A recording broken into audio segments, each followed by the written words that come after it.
irony that people know us for our retro games, but they were cutting edge at the time. And we've always worked on cutting edge, whatever it be, as our story will tell. Okay, so we started about age 12, 13 when our brother got a ZX81. Anybody here have a ZX81? Well, there's a few. What do you know about a ZX81? They're not very good. They're really not. Glorified calculators. Yeah, I value a calculator higher, I think. What you realise is you've been sold a bit of a dud, because computer is stretching it a bit, I think. Anyway, we got us the bug and he got us to understand what a keyboard was really used for and was really needed. Some RAM was really needed, some colour was really needed, and some resolution was really needed. So actually, we saved up and we bought a Dragon 32 in September of '82, just as they were launched. We'd like to think we were one of the first to get our hands on one. Oh, right, sorry. A little bit further away. A little bit further away, yeah? Okay, fine. Anyway, so we taught ourselves how to program BASIC on that Dragon, and then we moved on to a BBC Micro, and then eventually onto an Amstrad, and then onto the classic Spectrum. We actually thought we were a little bit too late in the Spectrum, because it was kind of 85 by the time, 86 actually by the time we got one. So pretty kind of latter years. We missed it. We were too late. With this computer bug and writing computer games, Yeah. we were way too late. It had already been happening. So we did feel we missed the wave, but clearly not. And I have to say, buying a Dragon 32, it looked kind of cool because it was colour, proper keyboard and things like that, but there were no games. But if there had been lots of games for it, we probably wouldn't have gone into programming. Because once you spend your money and you realise there isn't any games to buy, you can't just play games, you have to make them. And so we just forced ourselves to make games.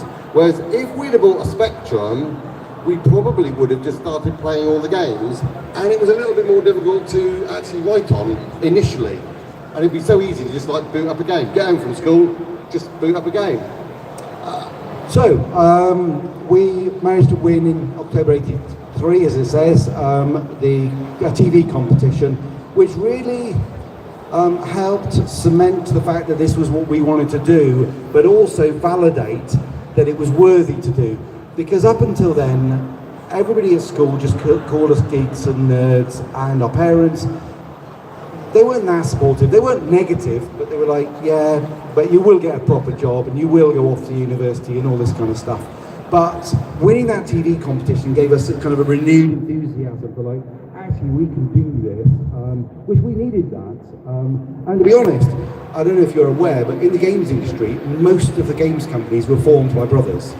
And there's a couple of reasons for this, and that is that they kind of can give each other the confidence. They can do this paired coding thing where if one gets stuck, the other can kind of help and you can talk it through.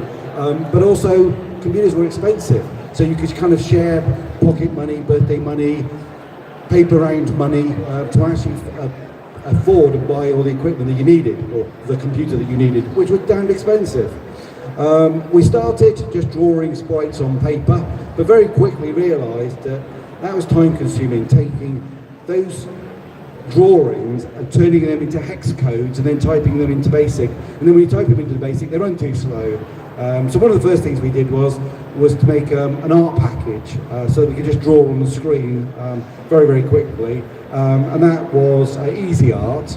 And Firebird at the time actually gave us some money for that. They never actually published it, but they gave us some money. So that was a nice confidence boost. Yeah, I mean, it is funny to think, it's like, obviously this was all pre-internet, and people go, well, how'd you learn to code? It's like, nowadays it's like, well, YouTube and tutorials and internet. Obviously we were before all of that, but we were before the books, because there wouldn't have been books for Spectrum or something, but there was always the manual. It was just down to typing in and knowing absolutely page by page everything that was in the manual that came with it. I mean, who would read a manual now? I mean, but it was the only thing. It was literally the only thing, and you just played around and just saw what you could do. Oh, the manuals that came with the computers that we got were well thumbed through books, definitely. And the BBC had the Advanced User Guide, which is how we learned to sort of do assembly coding, because in there it taught you 6502 through that book. Right, so, and then basically when we got to the end of the sixth form, we were already publishing some games. We're not publishing ourselves, writing them, publishers publishing them. Our parents wanted us to go off to university, but we struck a deal with our dad that if in the first year we could earn more than him, then no more words about going to university. So we took a gap year. We're still on that gap year. It's going okay. Yeah. Don't actually know how much he did earn because we never actually asked that. That's really rude to ask your parents what they earn. So we never really asked. However, in that first year, we did pretty well. So we didn't actually need to compare figures. I mean, our very first game. So, I mean, it did make us serious because everyone around us who was making games were hobbyists. And people would sort of be a bit sniffy or whatever, a bit funny about the fact that we'd sold a few to people like Intersector Software, if you ever remember that name. And we got £250 for a game, which frankly, after you've driven backwards and forwards a few times and bought all the data cassettes, And pay for the petrol. and it wouldn't have even paid for the computer itself, you're not actually making any money. So it was the point of like, if you're not going to go to university and you're not going to, like, you've got to prove that you can make money. So Make a living out of it. yeah, so that was the end. All of our mates went off to university to learn all their different things, and then like the two of us were stuck with mum and dad, and it's like, right, we got to be serious. Like we can't like just disappear off. So we were just working on how we could make money, and the first one being Super Robin Hood, and it was like we need to make something that people know what it is on the box, but we can't afford the rights to a movie or something. It's Ghostbusters, I think, or something like that come out. It's like, so you kind of know what, it's a hero. We're going to make a game about a hero, and weapons probably shouldn't do guns. Bow and arrow is not a bad weapon. And, oh, the theme, it's like castles. We can draw castles in 8-bit. It's like, so everything seemed to work, and it did work, because by Christmas, we had a #1 game. First game out, when we're getting serious, #1. It was like pretty bloody good. Let's move on. Well, now it's time to find out who's won our computer competition. Remember a few weeks ago we asked you to design a game and send it in either as a drawing or else as a cassette. Just remind us what sort of special things you were looking for before we meet the winners. Well, it was looking for obviously the game concept. But Right, let's meet these guys, shall we? Can we have a nice welcome, please, for our computer competition winners, Philip and Andrew Oliver from Trowbridge in Wiltshire. Where are they? Which is which? Andrew and Philip. All right. But the thing we ought to do really is take a look at your game in action. Okay. so let's start a game now. Right, the arrows in the top corner indicate the player. So It's not a very good game. rules first. No Right, anyway, and graphics. I know that everybody will be agreeing with Envy. They got a nice computer of their own at home, so we said, why don't you choose another prize? And you've decided to go for what's called a high-resolution monitor, whatever that is, for goodness sake. I suppose you lot know. But once again, congratulations to the winners of our computer competition, the Olivers! Yeah, that was really funny in the fact that we got home from school on the Friday, gone home, and we got a phone call about 5:30, and answered the phone, and they started off by, who am I talking to, and how old are you? It's like, well, what's this random stranger? Asking who I am, I'm a sort of age. But then they were like, well, we're from the ITV, and you've won the competition. It's a live show on a Saturday morning. Can you get to the TV studio? And it's like, Mum, Dad, can we get to the TV studio tomorrow morning? Well, actually, it was get to the hotel because they'd organised a In the evening. hotel Yeah. for us in the evening. So that was quite nice. The Rotunda. But it was in Birmingham. it was kind of funny because we'd said goodbye to our mates at school on the Friday. Not even knowing anything about And it. then on Saturday morning, like within 10 hours, we were on live national TV, forever known as the Geeks. Well, we kind of Whatever. validated. We were kind of known as geeks before, but now it was like, yeah, but we won. I mean, it's like winning Britain's Got Talent or something. It's like, so it was kind of cool. Anyway, moving on. So after this, we were just making games, each one getting better than the last, and sending them to publishers. This is actually the one that the Saturday show we won with. It's not very good. Not quite sure why they published it, but we don't question that. Every game that we did, the next one was better. The next one was better. This one would be written completely in BASIC because we didn't know assembler at the time. So, and we were just getting better. Then we learned how to do assembler, compiles down into machine code, and that was actually for this product, where we needed a fill command because it took too long to plot pixels. This is the days when you just cursored around the screen and press the button to say, I want that to be a blue pixel, cursor, cursor, cursor, I want this to be a red pixel, cursor, cursor, cursor, green pixel. And we wanted a fill command to speed that up. So we learned assembler so we could do a fill command. But yeah, but then we wrote that as a sprite package. Oh, sorry, thought I was holding easy art. Then we thought, it's all very well doing one large picture, but what we really want to do is move sprites around the screen with animation. So then the follow-up product was Panda Sprites. Which we published because we made it into a really nice editor and it was really fast and we were really proud of it. And we thought, this will make games really easy. Hobbyists could make games. Wow. We sold it and some people bought it, and we do know of a few games that came out using it, but obviously it helped us because we had a really easy way of making games, like first middleware. Yeah, and as a result, we made a lot of games very, very quickly. So I guess it says here how we met Codemasters in the September of '86. This one, it's here. Super Robin Hood. Yeah, we met them, and at that point we were getting paid about £200 or £300 per title. So something like a couple of £100, which yeah, it probably doesn't pay for the blank floppy disks and the petrol and everything else. But so we were going around the trade show, an event a little bit like this in London, and we found a little desk, two guys manning a small booth with a stand, and we said we published all these games, how much do you pay for games? And David Darling said £10,000. And we're like, what? And we said, well, we've got this game design on paper for something called Robin Hood, and it was just an A4 piece of paper at that point with a few ideas and scribbled down of why we thought it would sell. And he goes, yeah, I'd pay £10,000 if you made that on the Amstrad. And we're like, right. And we pretty much left the show. And we thought that was a kind of a done deal. We went home, we worked 23 hours a day. It was just crazy. It was just crazy. And within a month, we finished it, we took it back to Codemasters, turned up at their door and said, there you go, £10,000 please. A bit politer than that, obviously. They loaded it up, they had a look at it, they said, that is really, really good, we're really impressed. We would like to go to a contract on this, got contract paperwork out, pulled it off the computer. But we were saying, well, you're going to pay us. And they said, no, it's a royalties only. And we said, but you said 10,000. And they said, no, it's 10 pence. 10 pence per copy. But, yeah, you know, royalties could get up to 10,000. And we said, well, that's not really what you told us back at our show. And he goes, you know what, if you sign it now, I'll give you £2,000. £2,000 now, but that's an advance on royalties. And we still think that, yeah, it could get to 10,000.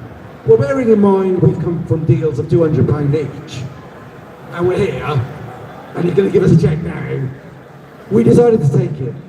That was a very good decision on our part, because the game went on to become a #1 hit. It was converted to the C64 and then onto the Spectrum, and the game definitely cleared 10,000. It probably got cleared to 20,000 over the next year.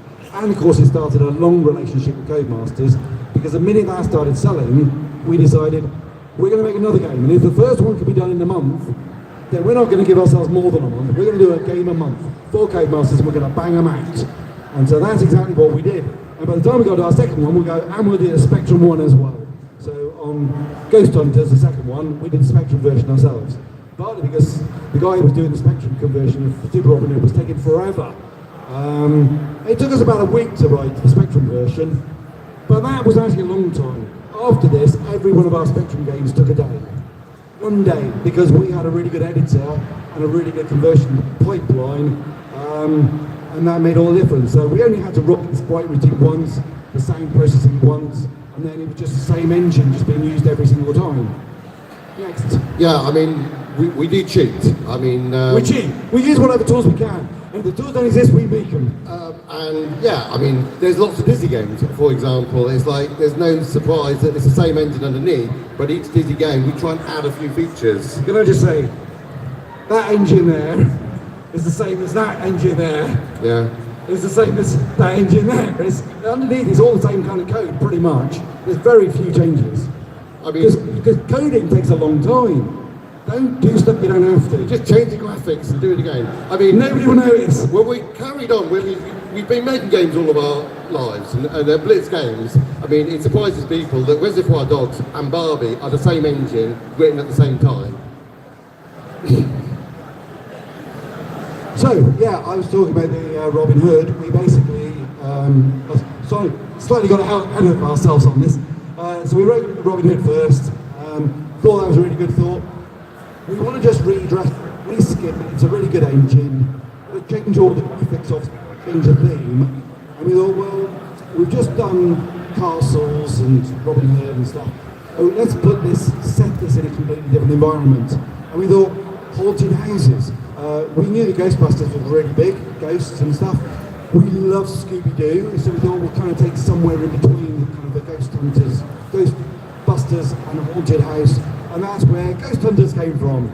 And yeah, pretty much the same engine, change all the graphics again, tweak it a bit, improve it a little bit, and that's where Ghost Hunters came from.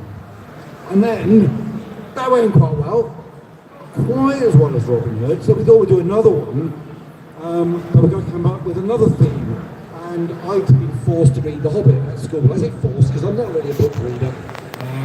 But I'd read The Hobbit, and I thought, yeah, we could do it like a fantasy world. There was a cartoon on TV at the time, the Dungeons and Dragons cartoon. Dungeons and Dragons, yes. Which everybody at school had told us in sixth form was absolute crap, but we actually quite enjoyed it. So it was all right. Anyway, so we thought, well, why don't we just set the next game in a fantasy world? And whilst working on Ghost Hunters,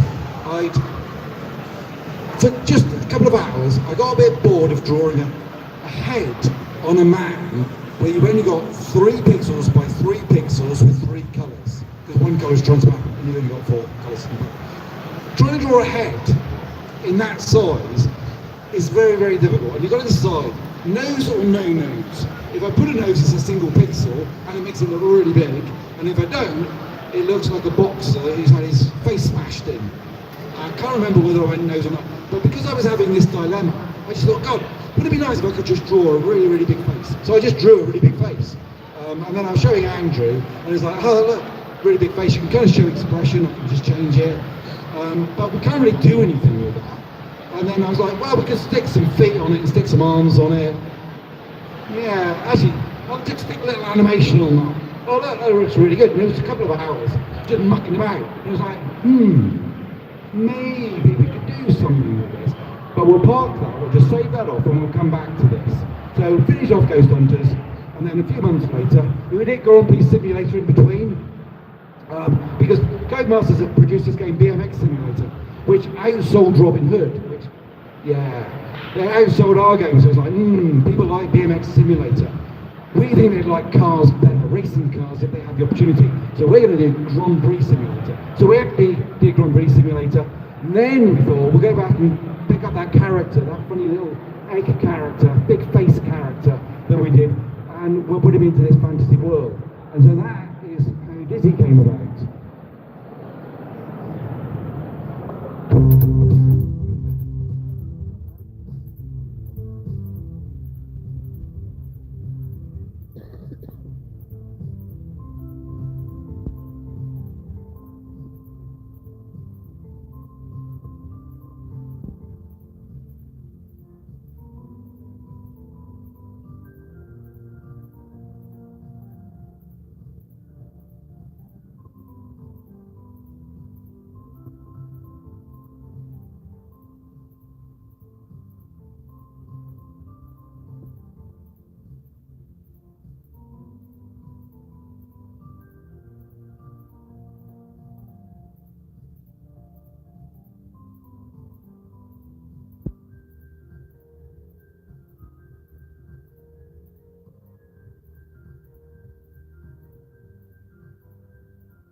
can't do maths or standing up on stage, and I just asked him.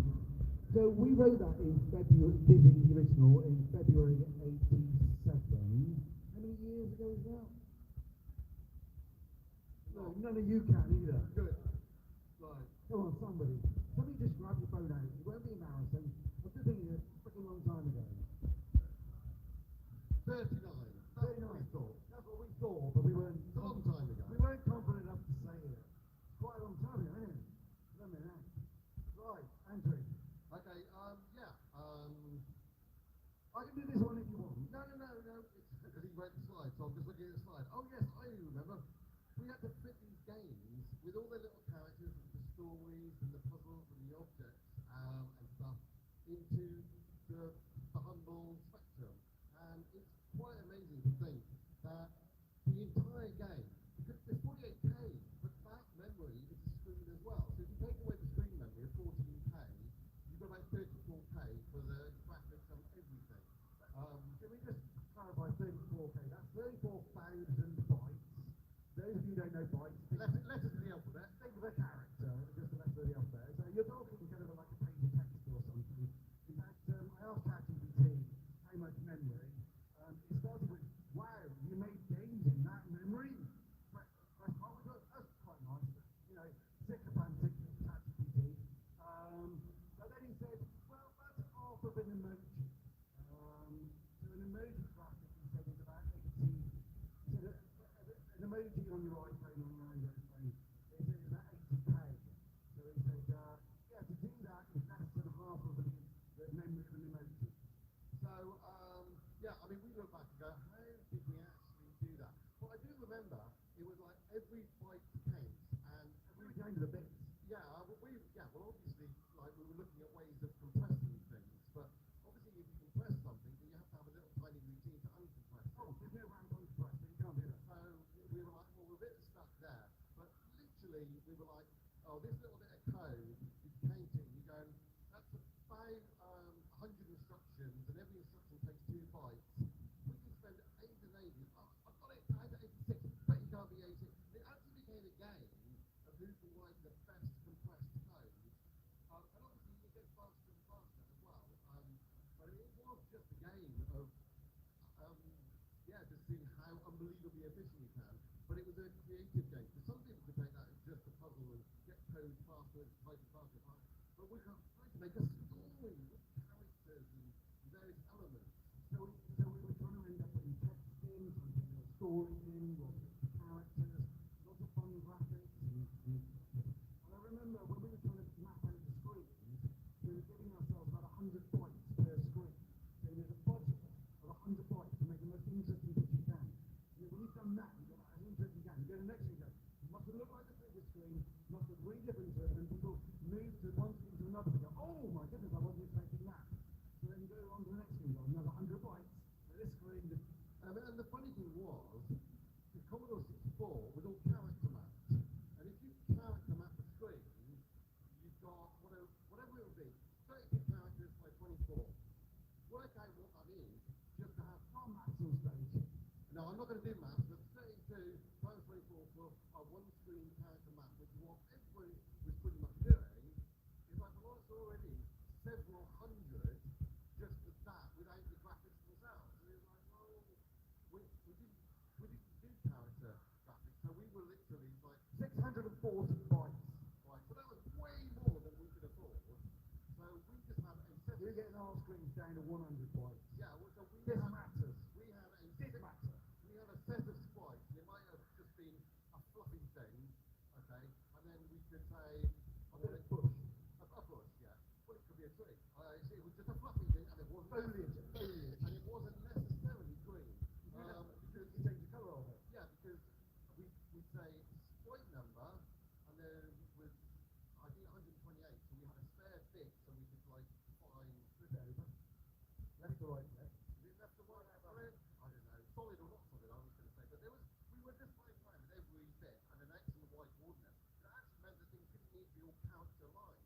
So it was actually gave you quite a lot of flexibility.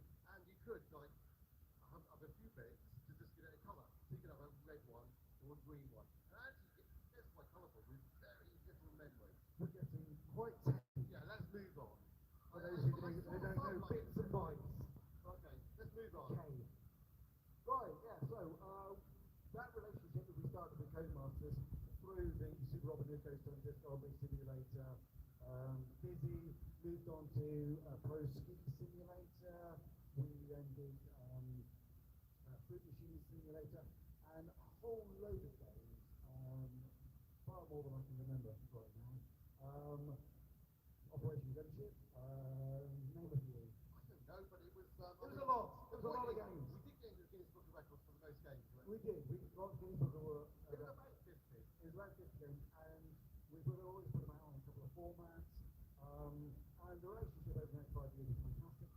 At that time, magazines, newspapers were saying that we were rock stars, game developers.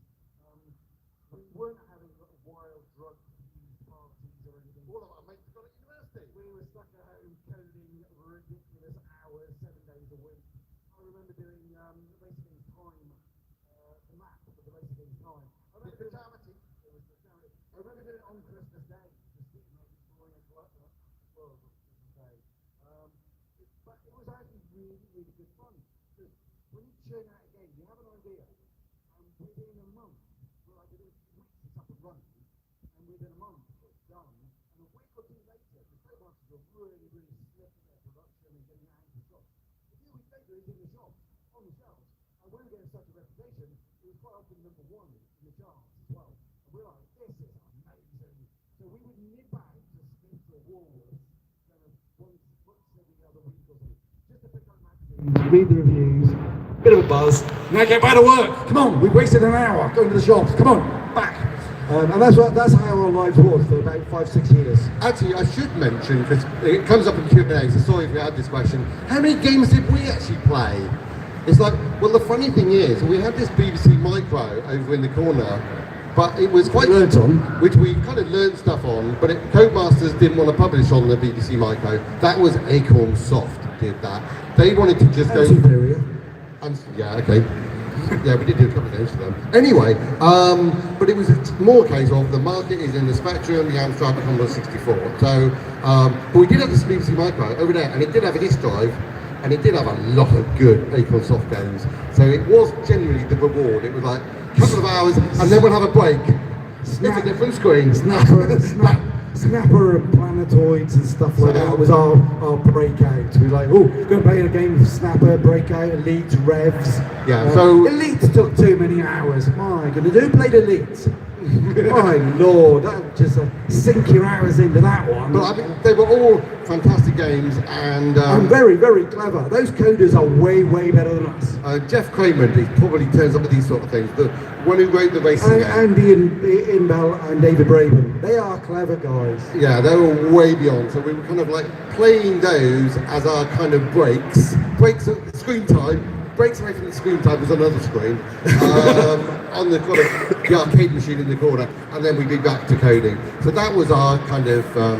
We didn't play any other Spectrum games. In fact, I don't think we had any.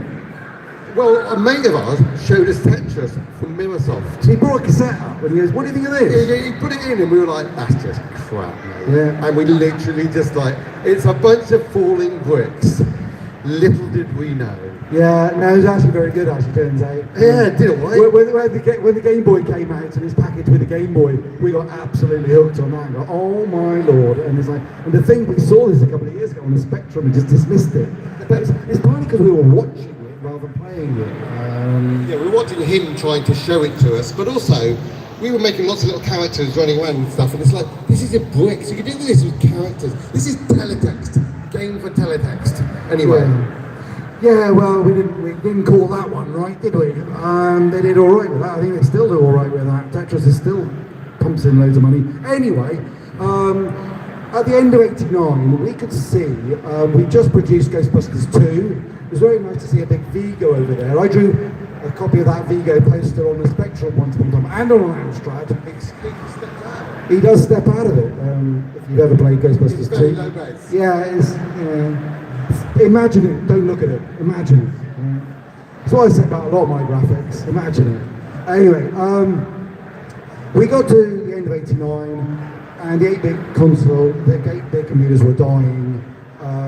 Which is not surprising, the ST and the Amiga were way better. We knew it, but we couldn't draw on that because we're not really that good on drawing. We're not brilliant on coding, and so the idea of going to 6502 and all the interrupts and all the other stuff, we don't know anything about Blitter chip.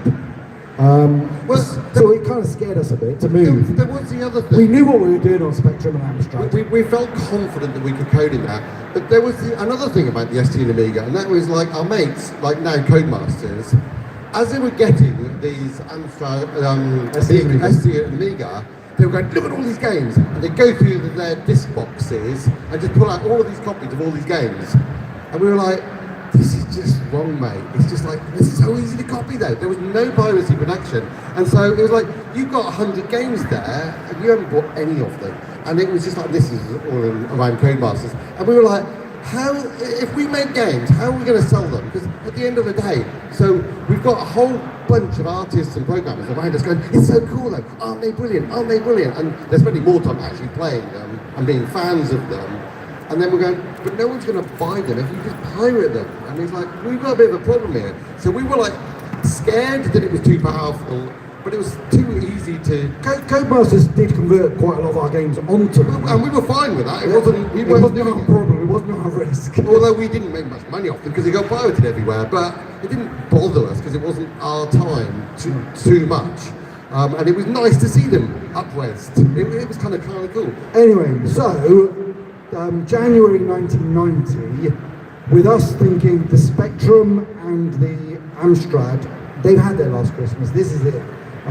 We've done well. Fantasy World, Dizzy, Ghostbusters 2, both in charts. One in the high price charts and number one, and one in the low price charts, number one. We were quite happy with that. We thought, you know what, we'll finish here, but we've got to work out, is it ST Amiga? We would have made it on both. Or is it, well, we don't know. And then we went to America, CES show, January 90, and we saw for the first time the NES console, which by that time was about 3 years old. But we saw Super Mario running, and people were telling us this has sold 20 million copies at $50 a pop.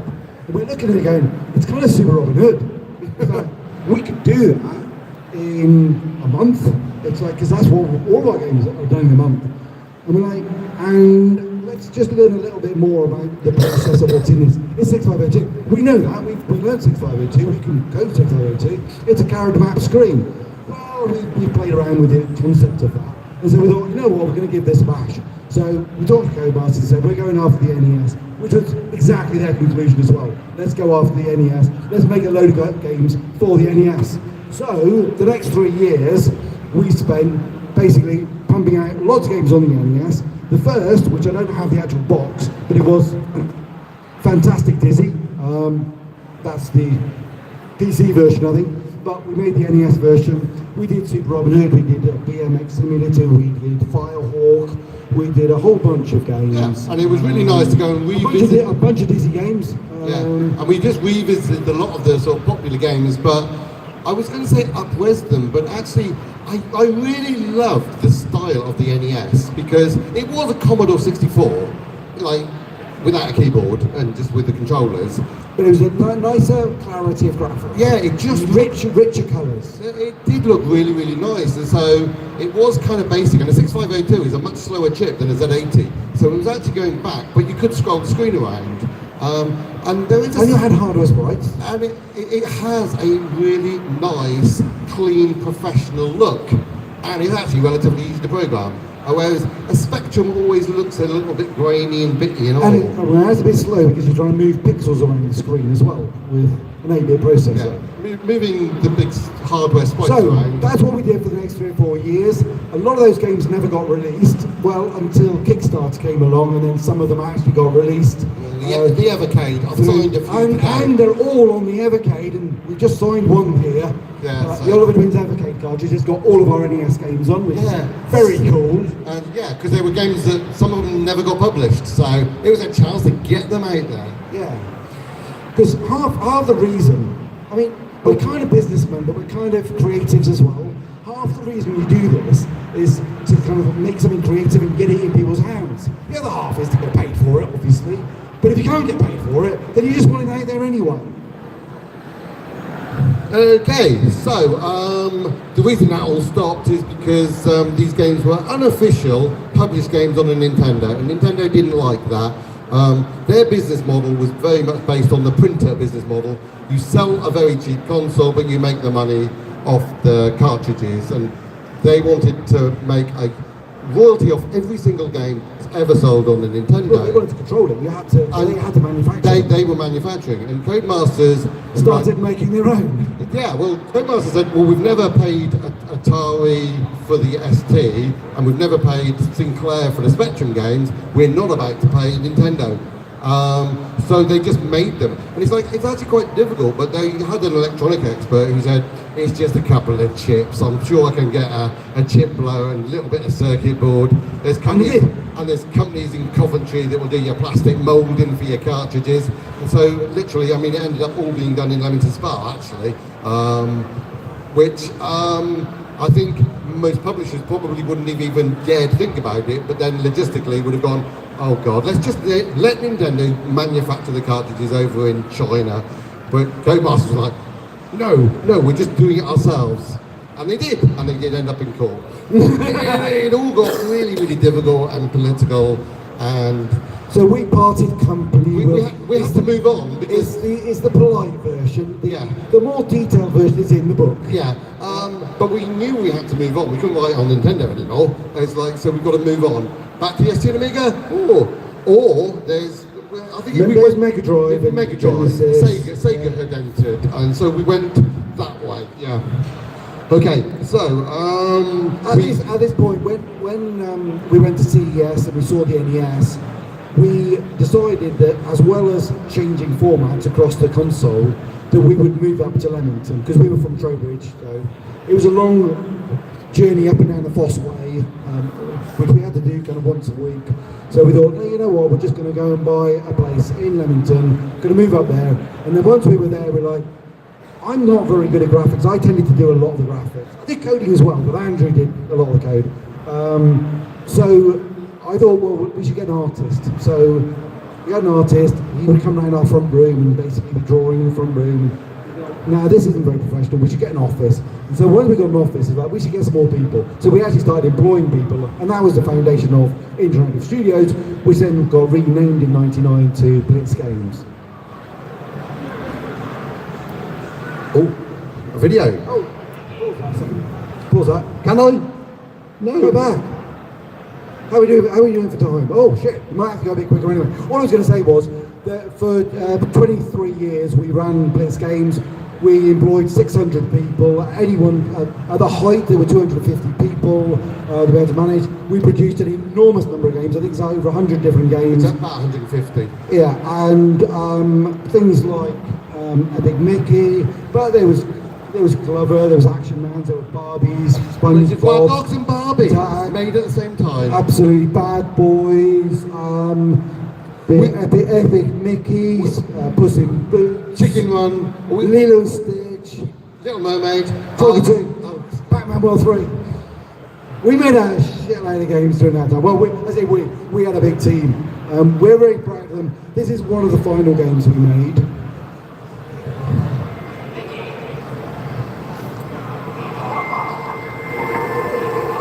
Sending you into a place that the process.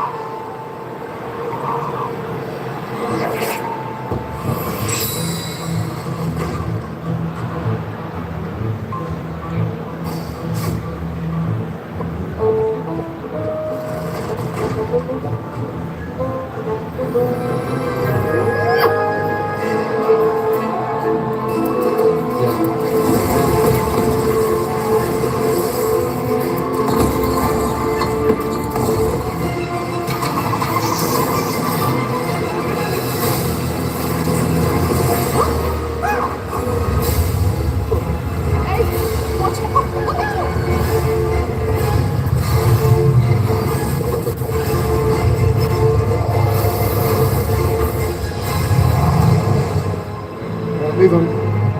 We got to speed up a little bit. I'll just see the time. Okay, and proudly we got Walt Disney's character back to Disney. Yeah. Because Walt Disney had made Oswald the Bunny Rabbit but he made it for a previous company and didn't own the rights to it. And it had been the bane of Disney's life that the original Walt Disney drawn character Was owned by somebody else. had been owned by somebody else. It is now back, partly because we stuffed it in a game. But it was kind of like those weird things where, like, does copyright exist or not exist, Well, or whatever. We have the same with they Disney. did. They did. Anyway, right, look. After Blitz Games unfortunately folded, longer story, won't go into it here, I haven't got time. We made you a book. We decided to set up a new company, and the idea was to put an online world where anybody could go on adventures, team up with friends on adventures. They were procedurally generated, or they could build their own home islands. They could let other people visit their home islands. They could build them as a team if they wanted. And we came up with this concept. I came up with the concept actually one Christmas. It was after I saw Minecraft. I'm not going to deny that, but I thought they got a lot of stuff wrong, and I wanted to fix a lot of the stuff. So we made a game called Sky Saga, and a new company called Radiant Worlds. Unfortunately, we got the funding for it from a company in Korea, and they funded us for 5 years. It was looking really good. It was almost about to officially release. It had 500,000 beta players, so arguably it had kind of released, but it was always beta. We never took any money off anybody. I went into a meeting to discuss the launch plan, the monetization and all this, and they basically said, we're pulling it, we're cancelling it. So the game was cancelled, which was very, very sad, because it was a beautiful game. I'm going to show it to you in a minute. Anybody ever see Sky Saga or play Sky Saga? We were proud of it. This is almost 10 years ago that we made this. But being server-based, we turned the servers off.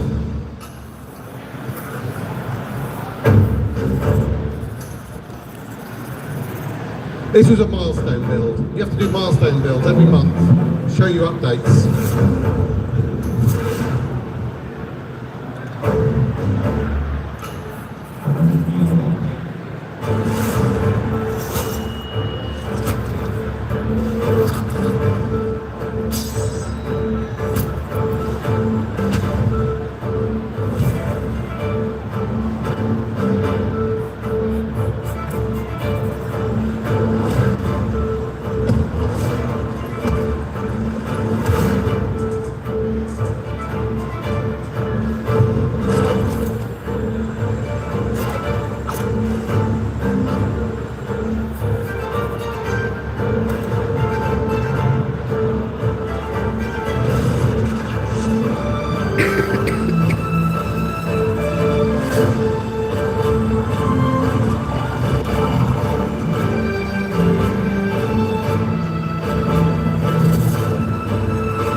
Yeah, so pretty much there, but not launched. And it was cancelled just before launch because they looked at the marketing budget and the launch plan and decided We don't really know for sure why, but they cancelled it, which was a bit of a shame. We sold our team, we couldn't sell the game, we sold our team to Rebellion, and they went on to make Evil Genius 2, Sniper Elite, Strange Brigade, and recently the Fall, what's it called? Atom Fall game. So that's the same team. I say same team. Rebellion had their own people as well. Without us. Yeah, that's okay. We've gone on and done our own things. Because we didn't have anything to do, we knocked out another Dizzy game design. I've actually brought the design along if anybody wants to see it. I hand drew it. It's a Spectrum game. Hand drew every screen, did all the script. Well, I say we. I hand drew the screens. I use Excel and Word. Yeah, exactly. He did lots of other stuff on it. And then some of the Dizzy fans actually turned it into a full Spectrum game, which you can play at wonderfuldizzy.com or on Yokefolk, which is where it just redirects to anyway. It's obviously all just for free. Andrew, quick, Yeah, we're running out of time. Oh gosh, there's a video. Classic gaming hero Dizzy returns to the legendary Spectrum computer in his greatest adventure yet. Based on The Wizard of Oz, Dizzy's dull, monochromatic life is flipped upside down when a whirlwind whisks his hut to a magical, colourful world. Unfortunately, his flying house crushes the Wicked Witch of the East. Furious, the Wicked Witch of the West seeks revenge by kidnapping Dizzy's beloved pet, Pogi. Wearing the magic red boots, Dizzy must venture down the yellow and red brick roads, solving puzzles and helping familiar friends like the Scarecrow, Tin Man, and Lion. You'll need to brave the dreaded witch's castle, haunted woods, and new lands to find the Wizard of Oz in the Emerald City. Rescue Pogi and find your way home in wonderful Dizzy. Move on, we've got to get this finished. Right, so, lessons of 40 plus years. Technology evolves, it changes quite a lot. You saw Sky Saga versus the original Dizzy there, in fact, or the Spectrum version of Dizzy. Technology, the advances are absolutely phenomenal. And we learned that when we had a team at Blitz, that we could just do so much more, which is really exciting, but has all this management overheads and stuff. I mean, it's okay when we used to sort of, there were other people that we sort of grown up with and set up little companies, and if you do an original game, kind of cool if it hits, kind of bankrupt if it doesn't hit, because once you've got a team of 10, 15 people and you're paying all these people, if you don't get hits, and our way to ensure that we could just keep making games was to make licensed games, and everyone would criticise, oh, you're just making games of movies, or you made all the SpongeBob games and all this sort of stuff. It's like, that's because they pay us, and they pay us up front, and we know that our games will go out there, and working with people like Aardman on Chicken Run was absolutely amazing. Working with Disney, it's amazing. And it's like, yeah, but it's not your creation, it's like, we're all, kind of is.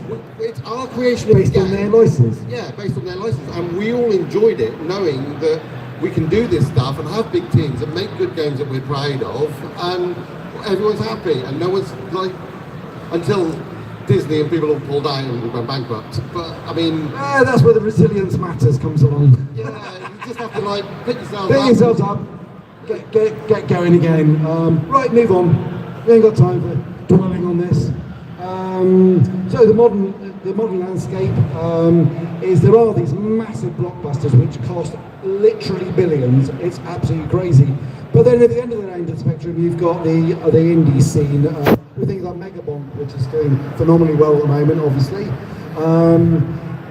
We always say to anybody, and we do talks at universities and stuff, and we always sort of say, look, start small, it won't be brilliant. Don't try to think, oh, I love playing Grand Theft Auto, so I'm going to see if I can make it. No! It's like, make something realistic, and then I make it quick, finish it, get some feedback on it, do something again fast, next one.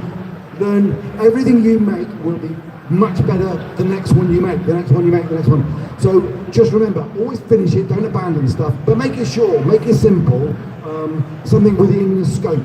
Something that's achievable, and like if you were talking to a university person, it's like, well, you could just make a Tetris, but why would you make something that's already been made? Make something of that scope, but make it yours and make it original. And that's kind of what we're always telling people. And use the best tools. Hey, we made our own middleware, and it did us really well to like just use the same engine and use the same assets and things like that. And we're saying to every university person, it's like, just use Unity and Unreal. Do not try to make your own bloody graphics engine. What would you do? Because, I mean, I don't think we'd see that in the last 20 years, but certainly before that, there were people who said, well, I'm going to make a game, but I'll start with the graphic engine. It's like, well, that'll take you a year or so. It's like, why don't you use what's already on the shelf and is kind of standard and logical and uses standard formats, and you get an asset store and like everyone knows it? Why would you not do that or whatever? But having said that, must mention that last one, because we do talks at universities, and it doesn't seem that people seem to like AI. And it's like, it's a tool, it's a bloody good tool. It's a bloody good tool. And if anyone believes there's not a skill, there is a skill. And if anyone believes that it's all dross, most of it is. Yes. That's because the people who are using it haven't got the skill. And in some ways, it's quite easy to just kick out a couple of pictures like we did on this. It's like a funny little Dizzy video. It's quite quick and easy and a bit of a laugh, and everyone like floods it and it's AI slop. We know that, but at the end of the day, there's new tools emerging which will bring things on. And I think there's a lot of people who feel threatened buy this, but it's like they're thinking that they're being threatened because it's like you'll be able to make the games that we already make faster. Yeah, you know, we might not have to wait 10 years for the next Grand Theft Auto if they were to do that. But it's not about that. It's about what it will do that's better. Because I know that this is like, oh my God, it's really, but like Grand Theft Auto is all pre-scripted. It's all like, when you talk to characters, they've got certain lines that they have been recorded in the studio or whatever, and that's the lines they will say. You're just prompting it or whatever. But don't we want more than that? Don't we want to like talk to characters who seem to be a living, breathing entities? And We're intelligent, they know what's going on in the world. that dream that we had years ago when we talked to a journalist when making Ghostbusters, and we said, like, and he sort of snubbed us, and he was for the Guardian newspaper or Telegraph or something, and we said, in the future, you'll be like James Bond, and it'll be like you are James Bond, and you'll be like in the movie and playing the character. He laughed at us, and he never wrote it in the newspaper. This was when we were in Ghostbusters, because you could see our shitty graphics. And the thing is, Couldn't see the vision. obviously, James Bond games did come, and EA did a very good job of them, but they still weren't like you were really in the movie. But we are getting closer and closer to that point, and you do see things like Grand Theft Auto and go, oh my God, it is like you're in a movie. But no, there's still a long way we could go. There is a lot more we can do. But we will need new technologies to get there. We will. Anyway, we've probably banged on about that enough, and we are running out of time, and this is a retro event, so we shouldn't carry on about that. What we're doing at the moment, some people ask us what we're doing at the moment.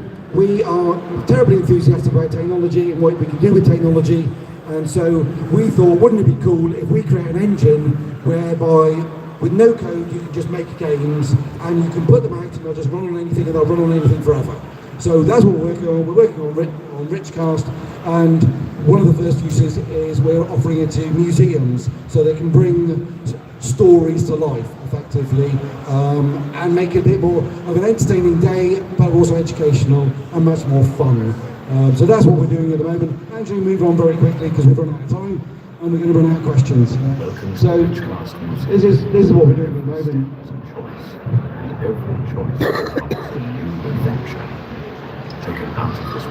And yes, this is all AI. But the idea is that the museum could make it for themselves to make their interesting. Or freely explore the extensive gardens. Bespoke Richcast titles have the power to revolutionize visitor experiences. It's a one-of-a-kind technology platform that entertains, engages, and educates, turning visitor attractions into personal, immersive stories. Real characters, real choices, real freedom. This demo puts you at the heart of it all. Discover how Richcast can take visitor experiences to the next level. Move on, and I think we're done. And then we go to some questions. Yes, finally, we got there. Yay. I hope you enjoyed that, everybody. And I hope you got some questions for us. I think we might have some mugs. These are, oh God, sorry.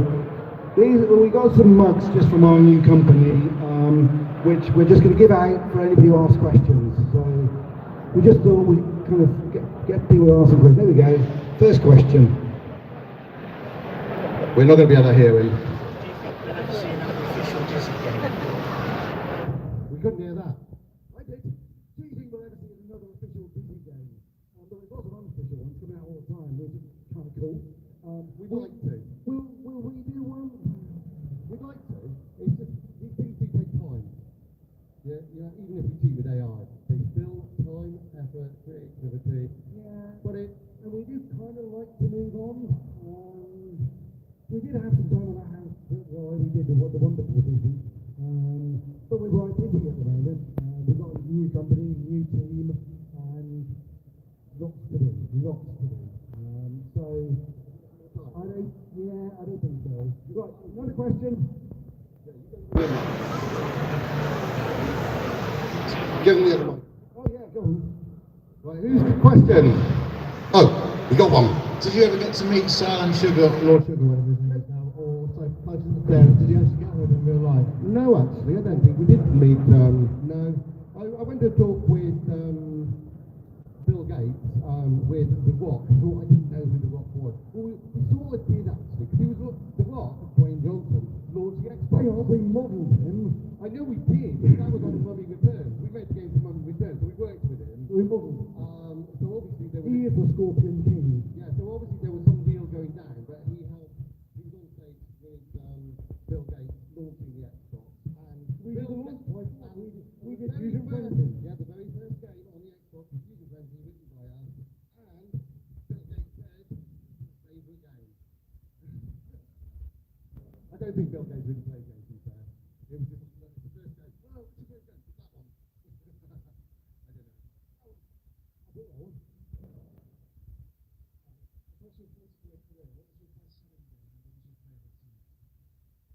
I could surprise people to say that one of the games that made the most money ever was a game that none of you would have played, The Biggest Loser. It's a fitness game for the Kinect and the Wii balance board. And there's a big TV series called The Biggest Loser in America. And that's a surprise one.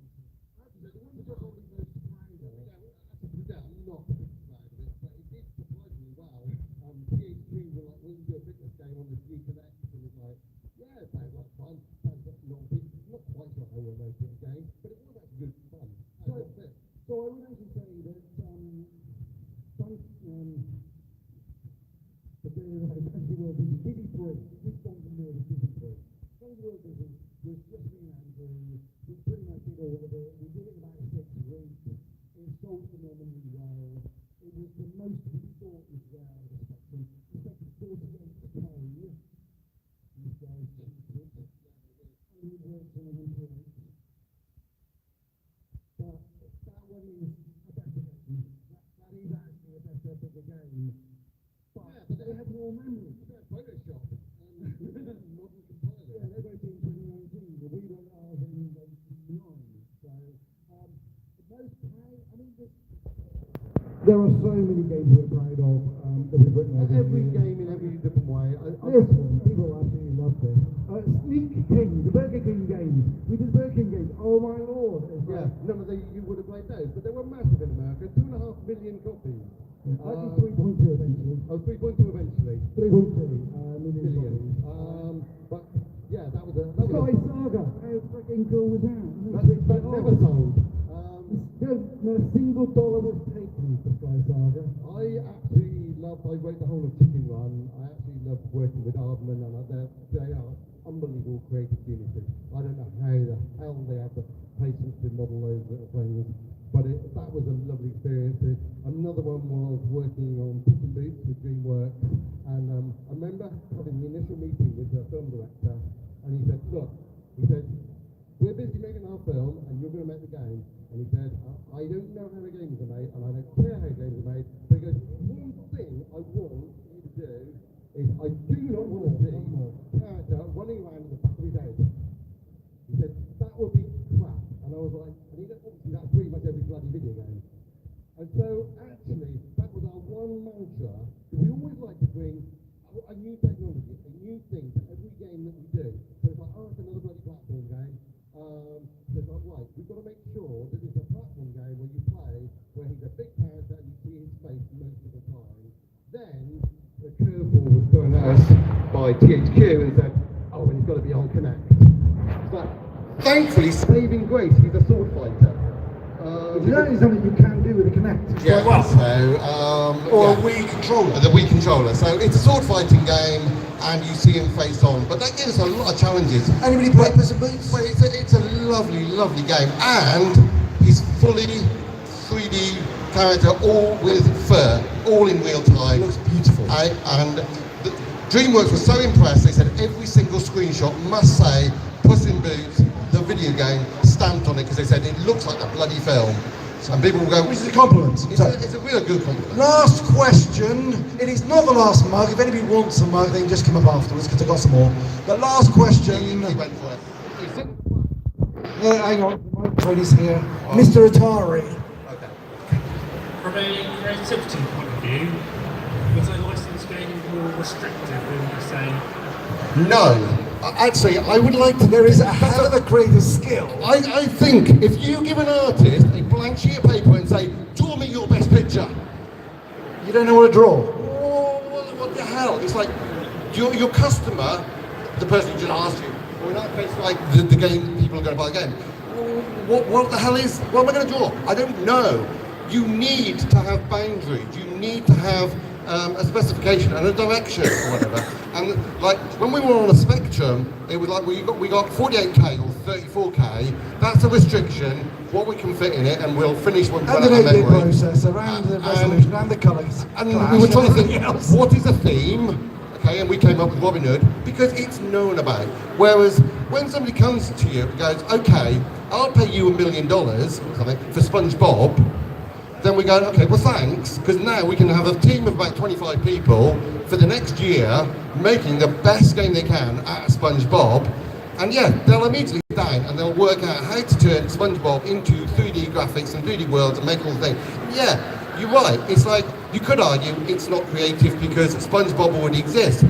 But it's like how creative you can be within that boundary. It's like you've been given those boundaries and those constraints. 25 people, 1 year. SpongeBob theme with the real voices of the real characters. Knock yourself on a PlayStation 3 or PlayStation 1, I think, 2. And like, knock yourselves out, guys. And it's like, I actually love that. And that's why we did so many. It's like, we really loved it. And also, we're working with creative geniuses. There is nothing better than working with Disney, DreamWorks, Aardman and people, rather than stuck in your own office going, well, what I'm doing looks really good. And also very successful IPs that everybody knows. We're proud to work with other people's IP. And you'd like to think that people are going to buy it and know it and appreciate it and love it, unlike Sky Saga, which crashed and burned. And it was like, oh, for fuck's sake, we put 5 years of our life into something that people don't see now. It's on YouTube. I kind of like... Sorry? It's on YouTube. Yeah, it's on YouTube. There's an awful lot of people playing and raving about Sky Saga that never happened. Whereas we thought, well, you know what, if we're going to work on Mickey Mouse, at least people know it, and we're going to make the best damn game we can. And it will come out. Right, we've got to wrap it up now. But thank you very much, everybody. I hope you really enjoyed it. If you want some mugs, come up. If you want to chat to us, we'll just be over here because we've got to free the stage up for the next speaker. Right, thank you very much. Let's hear from the other team.